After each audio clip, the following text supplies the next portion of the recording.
మనందరి పాపముల నిమిత్తమై తన అమూల్యమైనటువంటి రక్తమును చిందించి ఆ రక్తము ద్వారా మన ప్రతి పాపాన్ని కూడా శుద్ధి చేస్తున్నటువంటి యేసుక్రీస్తు శ్రేష్టమైన నామమును ఈ ఉదయకాల శుభములు మీకు తెలియజేయుచున్నాను.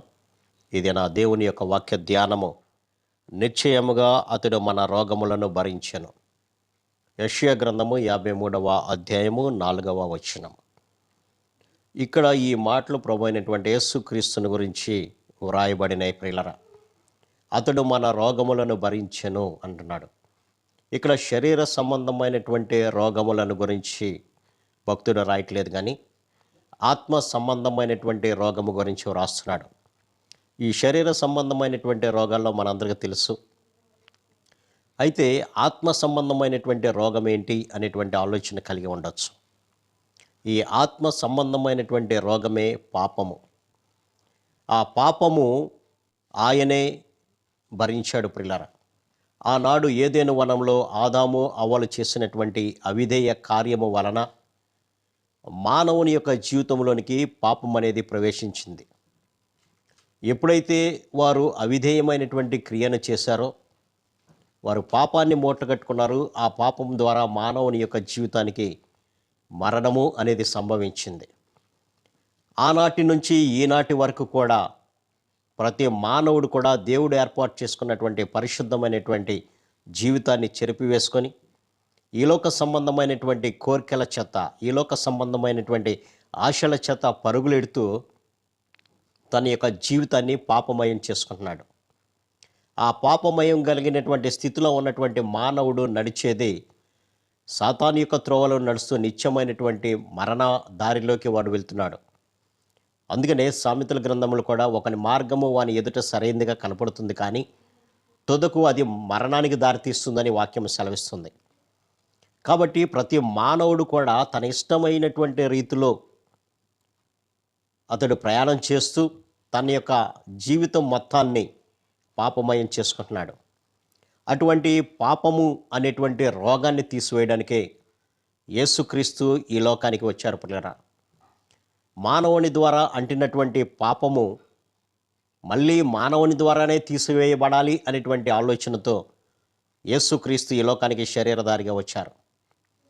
వచ్చినటువంటి ఆయన సమస్త మానవాళి యొక్క పాపము అనేటువంటి రోగాన్ని ఆయన తన మీద వేసుకున్నాడు. ఆయన పాపిగా మార్చబడ్డాడు. తద్వారా ఆ పాపానికి శిక్ష మరణము. రక్తము చిందించబడాలి ప్రియులరా.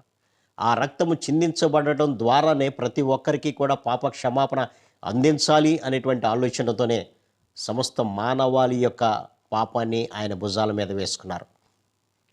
తద్వారా ఆయన రక్తాన్ని చిందించారు, మరణించారు, తిరిగి లేపబడినారు ప్రియులారా. అలాగే క్రీస్తు రక్తంలో ఎవరైతే కడగబడుతూ ఉంటారో వారందరూ కూడా తిరిగి లేపబడాలి అనేదే దేవుని యొక్క సంకల్పం ప్రియులారా.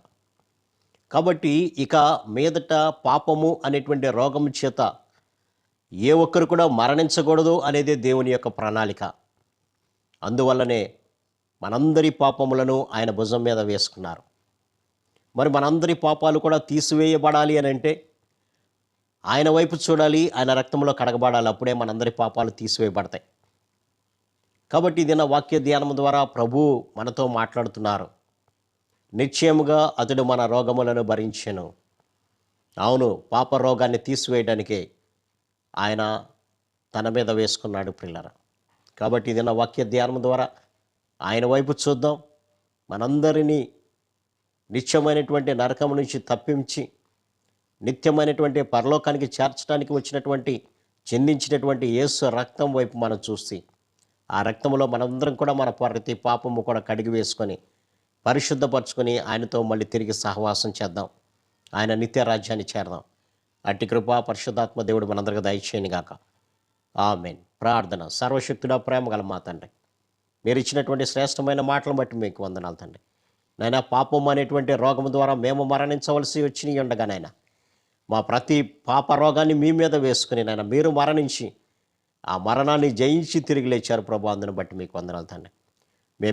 మీరు ఏ విధంగా అయితే లేచారో అలాగా మేము కూడా మరణం నుంచి లేపబడాలనేటువంటి ఆలోచనతో నీ లోకానికి వచ్చే రక్తాన్ని చిందించాలని ఆ రక్తమునందు మేము విశ్వాసం ఉంచి ఇదిగోనైనా మీ రక్తం ద్వారా మమ్మల్ని మేము శుద్ధి చేసుకొని మీ నిత్య రాజ్యానికి వారసులయ్యే భాగ్యం ప్రతి బిడ్డకు దయచేయమని యేసు నామమున అడిగి పెట్టుకొంచున్నాను తండ్రి. ఆమెన్. God bless you.